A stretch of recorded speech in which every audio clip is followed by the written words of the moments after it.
여론조사가 나왔는데 흥미로운 내용이 있어요. 예, 이 여론조사 함께 보시고 가겠습니다.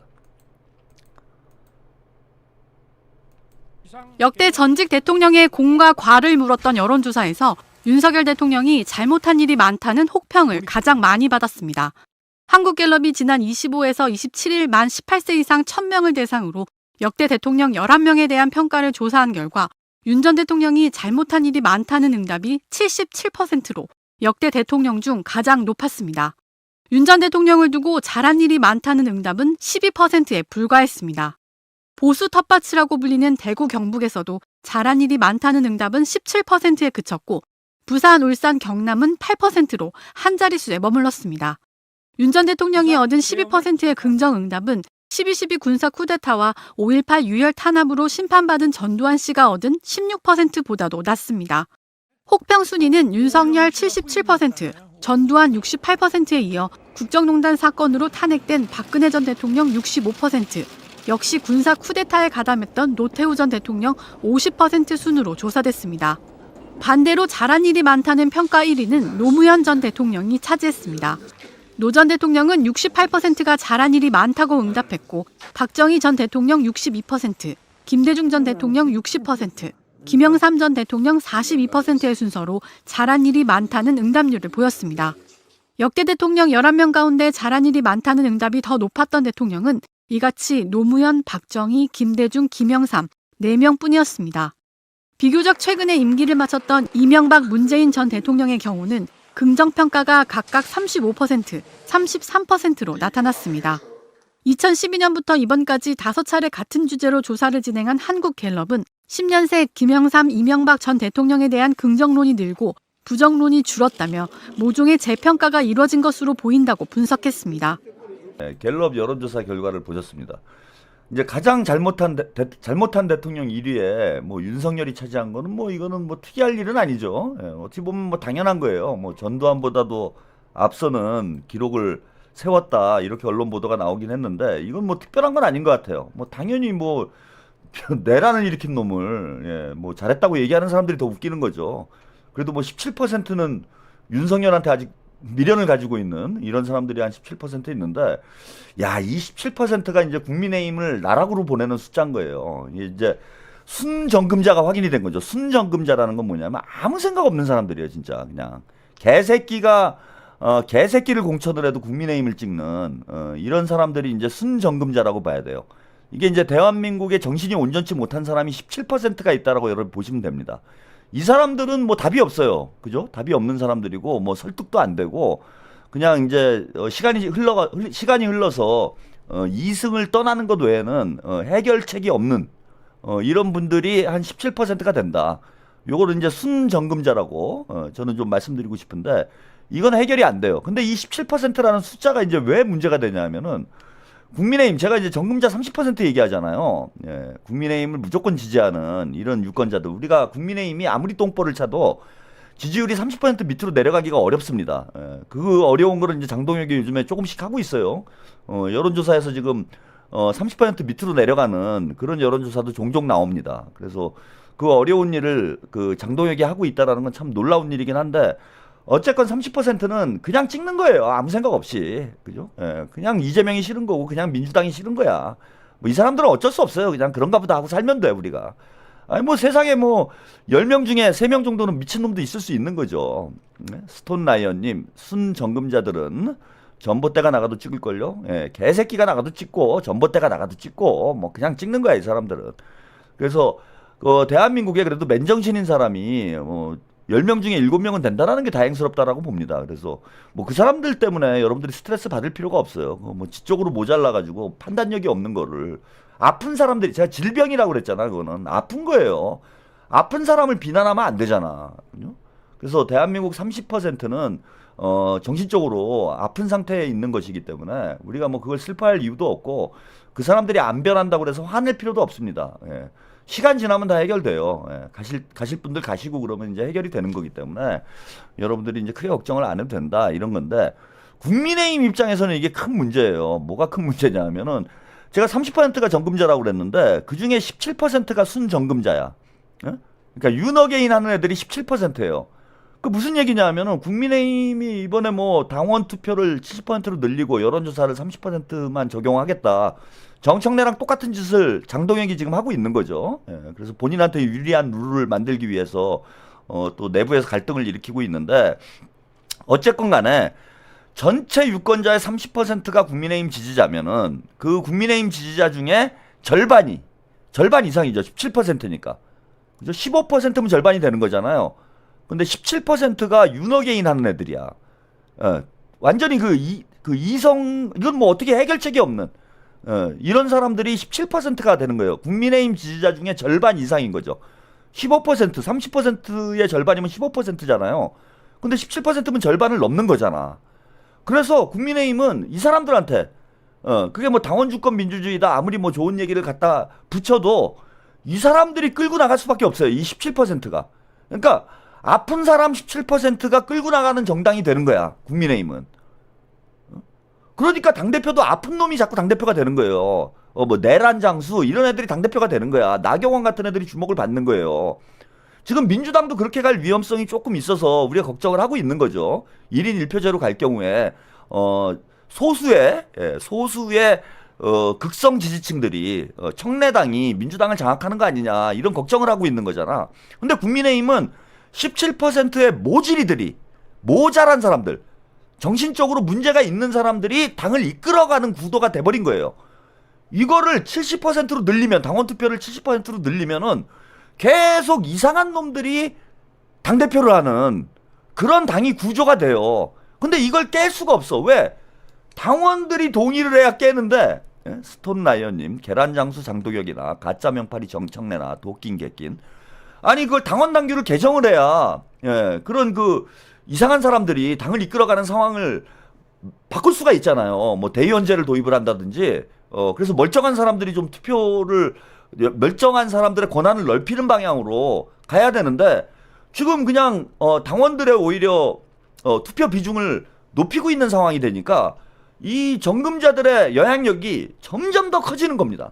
그러니까 멀쩡하지 않은 사람들의 영향력이 커지는 구조가 돼 있고 이거를 바꾸려면 당원당규 개정을 해야 되는데 당원당규를 이 사람들이 또 개정을 하는 거예요. 멀쩡치 않은 사람들이 당원당규를 개정을 하기 때문에 절대 개정이 안 됩니다. 구조적으로.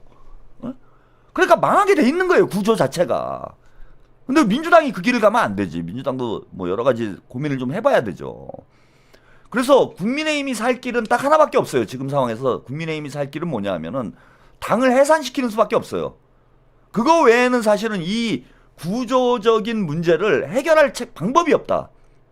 당을 해산시켜가지고 새 판을 짜서 멀쩡한 그나마 맨정신인 사람들이 모여가지고 당을 운영할 수 있는 그런 정당으로 가지 않는 한은 계속해서 이 17%의 윤어게인이 당을 이끌어갈 수밖에 없는 거예요. 그 해산하는 방법밖에 없는데 해산이 됩니까? 안 되죠.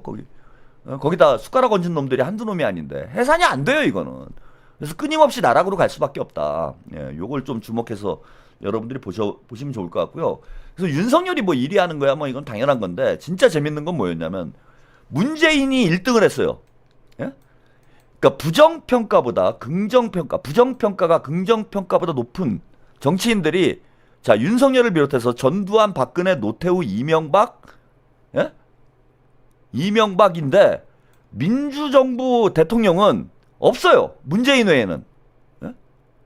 문재인만 들어간 거야 지금. 그래서 이명박보다 지지도가 낮아요 지금. 문재인이. 부정평가는 이명박이 문재인보다 높은데 긍정평가 아까 영상에서 보신 대로 긍정평가는 이명박이 문재인보다 높아. 민주정부 대통령 중에서는 긍정평가보다 부정평가가 높은 사람이 문재인이 유일하고 문재인의 긍정평가는 이명박보다 낮은 상태예요 지금. 그러니까 민주당 지지층 지금 민주당 지지율이 대통령 지지율은 한 60% 나오고 있는데 민주당 지지율은 한 40% 정도 나오잖아요. 그리고 순민주당 지지층 그러니까 무조건 국민의힘은 안 찍는다 이러시는 분들이 40% 정도로 보고 있습니다. 그래서 민주당 지지율이 40% 밑으로 내려가기가 힘들어요. 근데 문재인 이번에 긍정평가는 33%인가요? 40%에서도 한참 빠진 거예요. 그러니까 문재인은 지금 민주당 지지층들도 버린 거야. 그러니까 문재인 퇴임 지지율이 42%인가 그랬습니다. 그런데 3년 사이에 윤석열을 겪으면서 문재인에 대한 재평가가 지금 다 이루어진 거예요. 사실 뭐 최한욱 TV 지금 시청자가 늘어난 원인도 거기 있죠. 문재인에 대해서 아까 그 어떤 분이 슈퍼챗 싸주시면서 본인도 이제 친문이었는데 지금 완전히 깼다 이런 얘기 하시는데 최소한 10% 정도는 정신 차린 거예요. 3년 동안. 문바의 10% 정도가 정신을 차려가지고 이제는 이제 맨정신으로 정치를 관여하게 됐다. 천만다행스러운 일이죠. 문재인에 대한 평가는 이걸로 다 끝난 거예요. 아니 이명박보다 못하는데 아니 국민들의 평가가 그런 거 아니야. 이명박보다 문재인은 못했다. 그러면 뭐 이건 답이 다 나온 거 아닙니까? 답이 다 나온 거 아니에요? 뭐 아직도 그런데 문재인 빨고 있는 놈들이 그 정신이 있는 놈들입니까? 정청래가 절대 하면 안 된다라는 얘기를 제가 말씀드린 이유는 정청래 개인의 문제도 있지만은 결국은 문파들이 친문들이 민주당의 당권을 재장악하는 그런 과정으로 이어질 수밖에 없고 문재인이라는 사람이 5년 동안 보여준 게 있고 그 문재인에 대한 반감이 이렇게 강해진 상황에서 다시 친문 세력이 민주당을 접수해가지고 장악을 하면 민주당은 희망이 없는 거죠. 희망이. 또 망하는 겁니다. 그래서 이번 기회에 뭐 다음 주가 이제 운명의 한 주가 되겠지만은 저는 이번 기회에 잘 됐다고 봐요. 정청래가 친문의 관뚜껑에 대못을 받고 있다. 역시 친문은 무능하구나. 이걸 지금 단적으로 보여주는 거잖아요. 그죠? 정청래가 지금 당대표가 돼가지고 그나마 친문 진영에서 내세울 만한 사람이 정청래였기 때문에 그러니까 친문 중에 제일 똑똑한 사람이 정청래인 거예요. 친문 중에 제일 똑똑한 사람이 정청래니까 친문이 정청래를 당대표로 내보냈을 거 아니야. 친문 중에 제일 똑똑한 게 정청래야. 근데 정청래가 당대표가 돼가지고 석 달 만에 넉 달 만에 당을 이렇게 완벽하게 망가뜨려 놨어. 그리고 대통령 집권 초기에 대통령의 지지율을 그러니까 정청래가 당대표 되고 나서 한 일은 대통령 발목 잡는 거, 지지율 끌어내는 거밖에 없어요. 이렇게 무능하다는 거야, 친문이. 그리고 정청래만 문제입니까? 뭐 뒤에 말씀드리겠지만 장경태 사고치죠. 서영교 사고치죠. 추미애 사고치지. 좆바닥 애들 조국 보세요, 조국. 환장하겠어. 응? 조국 뭐 뒤에 말씀드리겠지만 하는 짓 보십시오, 저게. 지지율이 진보당 지지율만큼 나와요, 이제. 이렇게 무능하다는 거예요. 제가 말씀드리고 싶은 건. 제가 뭐 그냥 저는 친명이니까 문재인이 무조건 싫어. 이게 아니라 아니 결과가 말을 해주잖아. 결과가. 결국 이재명 대통령이 되시고 그 다음에 친문이 당권을 장악했어요. 그래서 장경태 같은 놈들 뭐 추미애 서영교 문파들이 막 설치는 상황이 됐잖아. 근데 문파들이 설쳐가지고 벌어진 일이 뭐가 있습니까 지금. 결과가 뭐 더듬고 만지고 문파들이 문재인 집권 기간에 친문들이 한 일이 뭐예요? 더듬고 만지고 그냥 그때 더불어 만진당이라는 이런 조롱을 당했는데 또 더듬어요. 아니 솔직히 말해서 친명 중에 모르겠어. 나중에 뭐 또 누가 문제가 될런지는 모르겠는데 현재까지는 이재명 당대표가 되셔가지고 지금 3년이 넘게 지났는데 일단 만지는 놈은 없잖아. 만지고 더듬고 이러는 놈들은 없잖아요. 적어도 어디 가서 돈 받고 헤쳐먹고 사고치고 뭐 이런 놈들 없잖아. 자기 정치하는 놈 없잖아요. 자기 정치를 너무 안 해서 문제지. 친명들은 최소한 만지지는 않는다. 그것만 해도 어디야 지금. 솔직히 말해서 민주당이 주기적으로 만지고 있는데 이거 만지는 놈만 없어도 지금보다 훨씬 더 국민들의 지지를 많이 받을 거야. 근데 왜 친명에는 만지는 놈이 없고 친문에는 만지는 놈이 많은가? 그것도 이유가 있어요. 리더 때문이에요. 리더가 무능하기 때문에 그 뭐 맨날 그 제가 유시민 작가의 그 말을 많이 인용을 하지 않습니까? A급 리더 밑에는 뭐 B급이 모이게 돼 있고 D급 리더 밑에는 패급이 모이게 돼 있는 거예요. 아니 친문 중에 현재 제일 똑똑한 놈이 정청래야. 그 정청래가 D급이야. 그 D급 밑에 뭐가 모여요? 패급이 모이는 거잖아. 그 정청래 밑에 장경태가 모이는 거는 이건 순리예요, 순리. 아, 순리잖아. D급 밑에 당연히 패급이 모이지. 정청래 밑에 더듬는 놈 모이는 건 당연한 거야, 이거는. 그래서 지금 이른바 털레파들 최민희 보세요. 최민희 하는 짓 봐. 뭐 입틀 막 하고 김현 하는 짓 보세요. 입틀 막 하고 난장판 만들고. 아, 정청래가 D급이니까 그 밑에 패급이 다 모이는 거예요. 근데 왜 친명은 적어도 만지는 놈은 없는가? 아, 이재명 대통령께서 A급이니까 만지는 놈은 패급이잖아. 우리가 폐기 처분해야 되잖아. 그러니까 B급 정도는 모이는 거예요. 적어도 이재명 대통령 밑으로는 친명들은 B급 정도가 모이니까 적어도 만지는 놈은 없는 거야. 인간적으로. 뭐 딴 데 가서 무슨 사고를 치는지는 제가 잘 모르겠는데 지금까지 3년 동안 우리가 이렇게 한번 지켜보면은 아니 만지는 놈은 없었잖아. 지금까지 누가 만졌어? 아니 3년 동안 진짜 안 만진 더불어 안 만진 당이 됐어요. 3년 동안은 없었잖아. 한 건도 없었어. 만진 놈 있었습니까? 3년 동안? 근데 친문이 당대표가 되니까 또 만지기 시작하는 거예요. 또 만져. 그래서 안 된다는 겁니다. 그리고 지금 국민들이 문재인에 대한 평가를 보세요. 30% 민주당 지지층조차 등을 돌린 상태예요, 지금. 근데 친문들이 다시 득세를 해가지고 문재인이 설치고 다니고 조국이 설치고 다니고 이런 국민들이 좋아하겠습니까? 민주당 망하는 길로 가는 겁니다. 망하는 길로 가는 거예요. 그래서 저는 뭐 정청래가 아니더라도 다음에 뭐 당대표에 김경수가 나오건 누가 나오건 하여튼 뭐 털이 조금이라도 묻으면은 저는 무조건 반대예요. 왜? 그 털 묻은 자가 당권을 잡는 순간 다 또 그런 놈들 끌어모을 거야. 만지는 놈들. 만지는 놈들 죄다 모아올 거 아닙니까 또. 또 만지는 거야. 그 우리는 열심히 싸우는데 아니 당원들이 열심히 바꿔리 해놓으면은 밑바닥에서 저기 위에 의원들이 한번 만져. 하루에 몇 년을 밭을 갈아가지고 겨우 사람들 좀 모아오면은 한 번 만지면 다 날아가는 거예요. 복만삼님, 집청래가 D급이니까 잡아뜨리는 놈이라는 말이군요. 그 밑에 놈은 더듬는 놈이고. 아니 그러잖아. 우리 열심히 모아 그 되지도 않는 사람들 설득을 해가지고 민주당을 지지하게 만들어놔. 근데 그러면 한 놈이 또 와서 만져. 아주 정기적으로 만져요. 1년에 한두 번씩 사람 좀 모일만 하면 만지고 사람 또 모일만 하면 또 만지고. 이게 계속 반복이 되는데 어떻게 민주당이 국민의 지지를 받을 수가 있습니까? 그래서 저는 이게 친명으로 완전히 물갈이 해야 된다. 그래야 이게 민주당이 진짜 20년 집권한다라는 저는 그런 얘기가 나오지 않겠나 이렇게 보이고요. 오늘 갤럽 대통령 지지율까지만 소개를 해드릴게요. 오늘 중도층에서 이재명 대통령 지지율이 60%가 나왔습니다. 60%. 지금 60%대를 2주째 유지를 하고 있어요.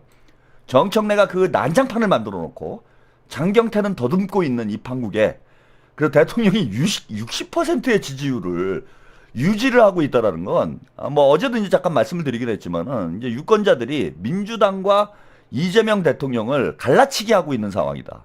유권자들이 이재명과 정청래는 남남이다. 이런 인식이 생겨가지고 대통령 지지율은 높아지는데 그 다음에 당 지지율은 떨어져도 대통령 지지율은 계속 유지가 되는 거예요. 그러니까 정청래와 이재명은 하나다. 한 몸이다. 이게 개뻥이구나. 정청래하고 이재명은 원수구나. 이거를 유권자들도 인식하기 시작한 거예요. 그래서 정청래에 대한 지지하고 이재명 대통령에 대한 지지가 갈라지고 있다 지금. 구분되고 있다. 이른바 이제 디커플링 된다라는 거죠. 여기에 이제 더 긍정적인 현상은 뭐냐면은 당 지지율도 가라앉지를 않고 있어요. 무슨 얘기냐? 정청래가 곧 날아갈 것이다라는 기대감이 생겨요 지금. 유권자들이 정청래가 곧 날아갈 것이다. 비대위로 갈 것이다. 이런 기대감이 생기면서 민주당이 저렇게 사고를 쳐도 지지율이 안 빠지고 있는. 지금 보시면은 민주당 지지율이 42%, 1% 정도 떨어졌는데 괜찮은 거죠 지금. 지난주에 그 당원 1인 1표제 둘러싸고 그렇게 시끄러웠는데 당 지지율이 1%밖에 안 빠졌어요. 이건 뭐냐면은 정청래가 날아갈 것 같다라는 기대감이 생겼다라는 얘기예요. 그러지 않으면 아마 당 지지율이 떨어졌을 거야. 그런데 지난주에 그렇게 시끄러웠음에도 불구하고 당 지지율이 1% 정도로 방어가 됐다라는 건 제가 볼 때는 이제 정청래가 곧 날아간다. 이런 좀 기대 심리가 많이 높아지고 있는 것 아닌가 이렇게 보이고요. 중도층에서는 대통령 지지율이 64%까지 지금 나오고 있습니다. 이러면은 무조건 선거 이기는 거예요. 민주당이 아무리 깽판을 쳐도 중도층에서 대통령 지지율이 60%대를 넘어가면은 뭐 거의 70%에 육박하는 상황이죠, 지금. 보수층에서 지지율 높은 거는 사실 의미가 없어요. 어차피 선거 때 되면 그 사람들은 국민의힘 찍을 거기 때문에 보수층에서 뭐 대통령에 대한 호감도가 높아지면은 우리가 기분은 좋은데 실질적으로 정치 공학적으로 볼 때는 뭐 큰 의미는 없는 거다. 예, 푸르니르님 쩔레에게 빨리 닭날개를 씹어먹게 해야겠네요. 날아가게. 예. 그래서 중도층에서만 이런 64% 지지율 고공행진이 이어지면은 지방선거 전선에는 큰 문제가 없다. 이렇게 보시면 될 것 같습니다. 그럼 이제 정청래만 날리면은 우리가 얼마든지 지금 지방선거에서 압승을 할 수 있는 그런 흐름으로 가고 있는 것 아닌가 이렇게 보입니다.